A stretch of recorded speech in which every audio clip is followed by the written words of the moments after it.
Assalamualaikum warahmatullahi wabarakatuh. Kali ini penulis mau bahas soal gula.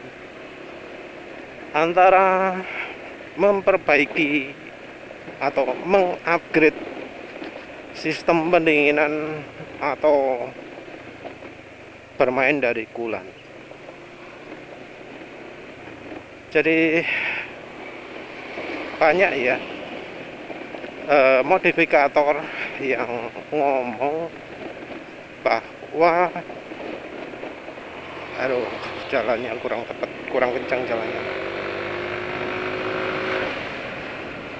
Jadi banyak ya modifikator kalau untuk sistem pendinginan menyarankan pakai radiator lebih besar, pakai kipas pendingin lebih besar, atau pakai sistem radiator inilah itulah itu ya. Tapi sebenarnya apa memang butuh ya modifikasi kipas, modifikasi radiatornya? Ada yang ngomong kalau kendaraan Eropa itu memang didesain panas, kalau di Indonesia pasti kepanasan. Jadi rekomendasinya adalah di upgrade radiatornya, di upgrade kipasnya, di apa maneh ya, pokoknya ditingkatkan lah ya.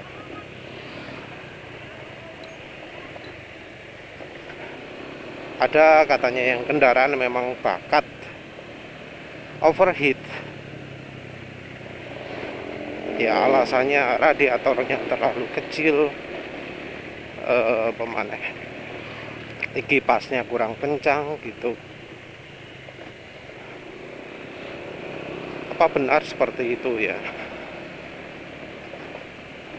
Kalau selama ini soal kulan itu dipercaya lebih tahan panas, lebih tahan mendidih, itu lebih baik.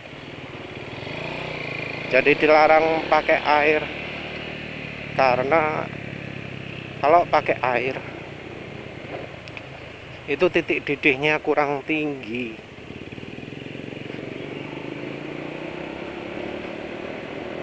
Ini sebenarnya sebuah ironi ya. Karena apa? Karena justru di dunia balap itu pakai kulan, itu justru malah yang nggak pakai glikol. Ya kalau di dunia balap ada peraturan sih, peraturan nggak boleh pakai glikol. Kenapa? Karena rupanya glikol itu dianggap merusak ya. Jadi takutnya pas ada crash, ada problem, nanti kulannya itu tumpah di lintasan. Nah, direkomendasikan pakai yang tanpa glikol agar kalau kulan itu tumpah di lintasan tidak menyebabkan masalah. Penulis lupa masalahnya apa, kenapa ya balapan nggak boleh pakai glikol. Tapi yang jelas di balapan itu kebutuhan akan pendinginan itu justru lebih baik. Tapi perhatikan bahwa di balapan justru pakai yang tanpa glikol, yang 99 air, itu malah yang lebih direkomendasikan. Padahal dengan mesin dipacu, RPM tinggi terus, berlama-lama, akselerasi terus, kan artinya mesin itu dipacu keras sekali. Harusnya kan pendinginan justru butuh lebih baik, tapi ya buktinya lebih lebih aman ya. Nggak ada kalau di sirkuit itu maksa yang harus pakai glikol dengan suhu titik didih sekian gitu ya. mungkin cuma ya glikol dicampuri aluminium, bubuk aluminium apa sih jenenge, nano aluminium atau apalah ya, untuk meningkatkan heat transfernya. Kalau untuk harian jelas kalau pakai bubuk aluminium kurang pas ya, karena kalau untuk harian bubuk aluminium bisa jadi sumber endapan. Kalau untuk balapan kan dipakai kencang, beda lagi.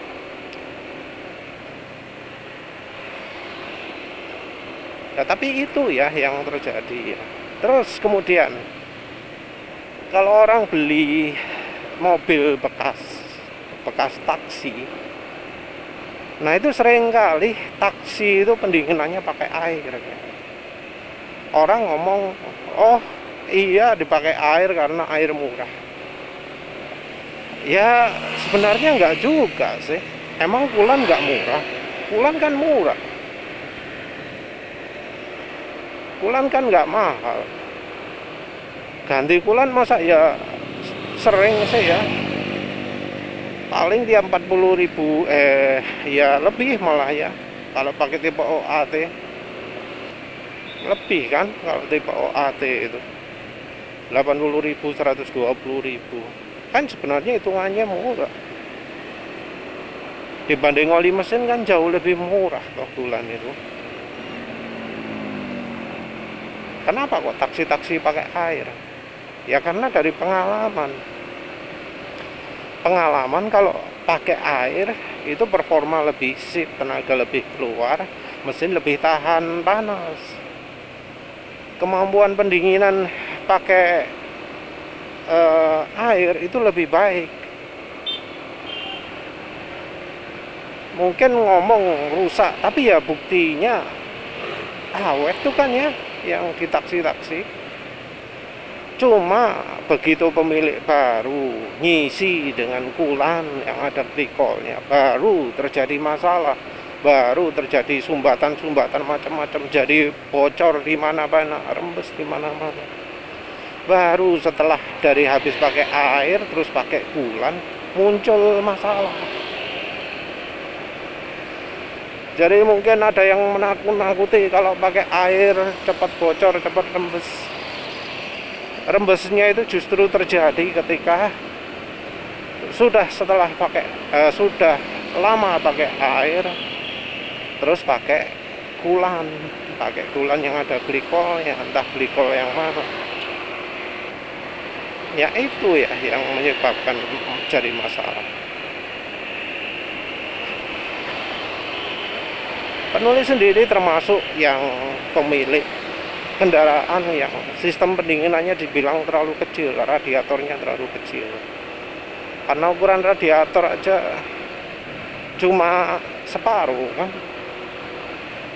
ada di separuh sebelah kiri kan radiatornya Ayla itu. Sementara radiator kendaraan lain lebar dari kiri ke kanan. Padahal kapasitas mesin cuma beda, anggap aja sedikit lah. Beda 30%, beda 50% saja. Tentu nggak bisa dibandingkan dengan yang 2000 cc.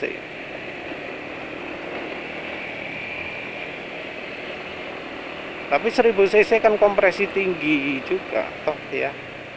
Lawang bensin aja yang direkomendasikan itu minim Pertamax Ron 92. Tapi ya radiatornya kecil. Nah, apakah pernah penulis merasa kurang bagus radiatornya, sistem pendinginannya? Pernah ya, pernah. Itu awal-awal ketika beli ya umur mobil masih baru ya, kilometernya masih belum 1000. Itu penulis pakai siang-siang, wah gak enak ya, tenaga mobilnya itu hilang ya, tenaga terutama di RPM 2500 itu enggak ada. Tapi tenaga di RPM 2000 juga hilang, tenaga di RPM 3000 juga nggak enak gitu ya. Wis asli gak enak, padahal itu bensinnya bensin Pertamax. Awalnya sih penulis kok gini, apa memang kalau kendaraan 1000 cc itu kayak begini gitu ya. Jadi performa waktu siang hari itu was gak enak, beda dengan malam hari. Malam hari itu mantap banget, nyat nyot gitu ya. Beda antara performa siang dan malam itu jauh sekali, apalagi pas lagi hujan-hujan. Mantap banget kalau hujan-hujan. Terus ya penulis curiga dengan kulan bawaan pakai merek Wurth, WURTH, nih anak titik 2 nih di atasnya. Jadi Wurth itu penulis coba cari rasionya, kemungkinan adalah 50-50. Wah, kalau 50-50 itu aneh ya. 50-50 itu kalau di luar negeri disarankan untuk musim dingin, musim salju. Musim panas nggak boleh pakai 50-50. Musim panas itu harusnya pakai yang 70-30 atau bahkan lebih banyak lagi airnya.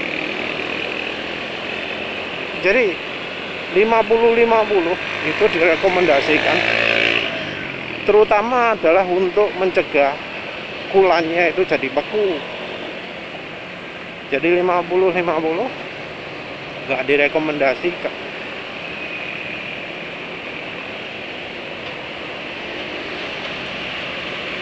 Kan ya aneh lah ya, pakai kulan kok ngikutin rekomendasi musim dingin.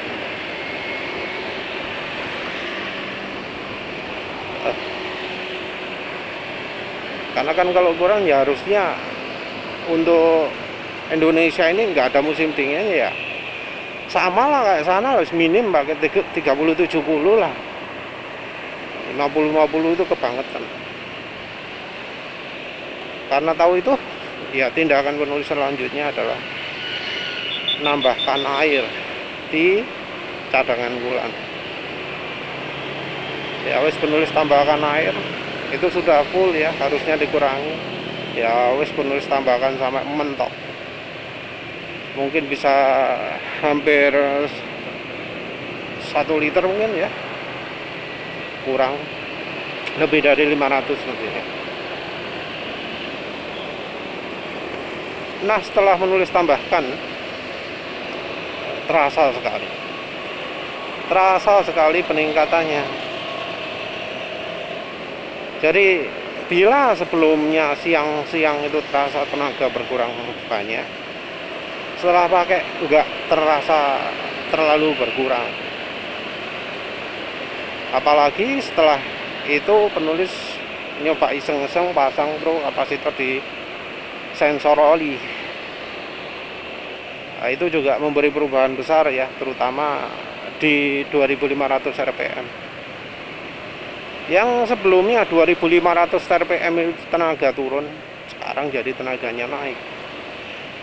Mungkin ada yang merasa aneh, kok masang pro kapasitor di sensor aja kok bisa berpengaruh seperti itu.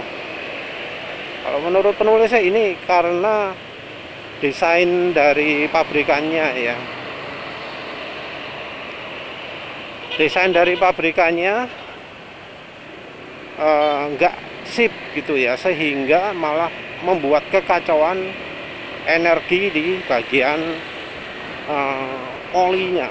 Karena ada penelitian ya, ada paten juga atas nama Nathan Sopo gitu sama Robert Hur, itu yang ngomong bahwa dengan menempatkan percikan api listrik, kejutan listrik pakai strobo atau pakai dimmer ya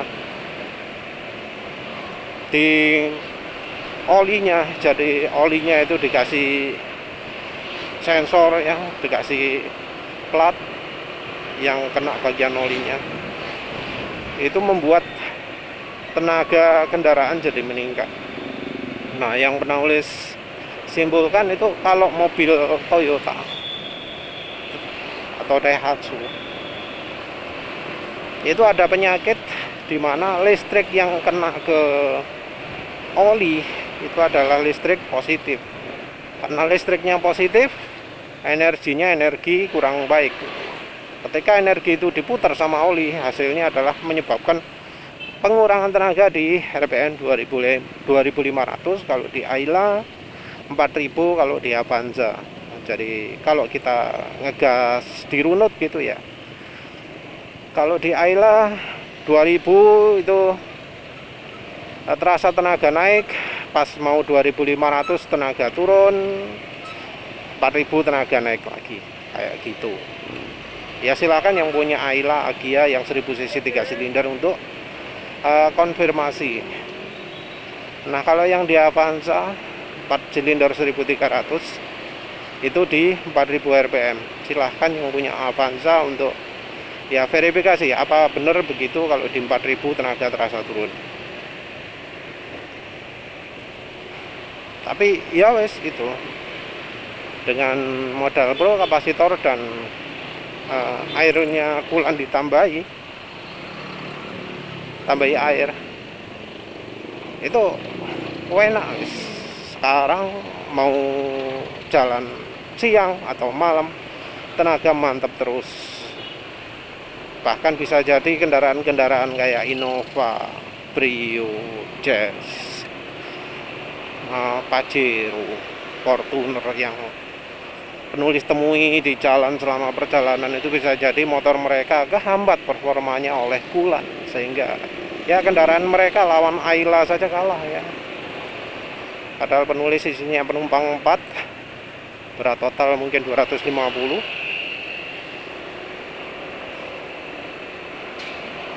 Itu nggak kalah ya sama Jazz, sama Innova,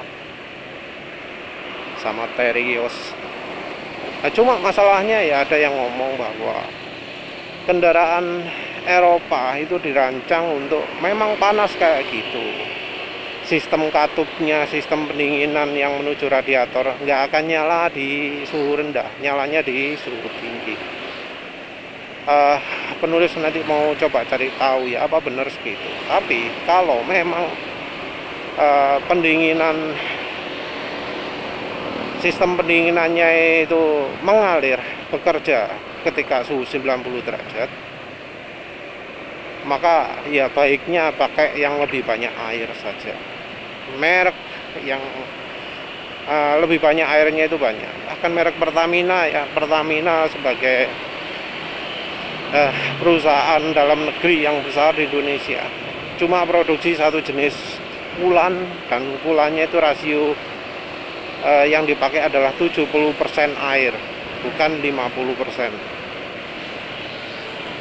Jadi wes dari itu aja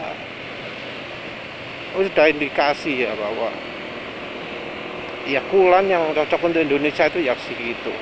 Kayak Prestone, secara resmi yang dijual itu adalah yang 66% air ya, nggak jualan ya yang 50% itu secara resmi ini ya. Kalau yang impor sendiri ada juga sih, kalau yang impor ada yang 50% juga. Tapi kalau Prestone secara resminya itu 50% air. Apa maneh? Ya wis lah itu saja. Kalau pabrikan-pabrikan kulan sendiri ada yang jual 50% air, ada yang jual 30% air. Biasanya kulan yang dijual untuk kendaraan 2500 cc ke atas itu kandungan airnya lebih banyak. Jadi kalau misalnya beli kulan, nggak tahu tipenya yang kayak gimana, beli yang untuk 2500 cc ke atas walau kendaraannya 1000 cc. Ini kalau bikin airnya lebih banyak, seperti itu. Kalau untuk modifikasi, ya modifikasi lakukan setelah, kalau pakai kulan yang lebih banyak airnya itu kurang. Jadi kalau ganti kulan saja nggak cukup, silahkan modifikasi. Tapi rasanya selama ini cukup dengan ganti air kulan saja sudah cukup, nggak perlu sampai modifikasi. Ya wes lah, itu saja. Terima kasih sudah menonton. Assalamualaikum warahmatullahi wabarakatuh.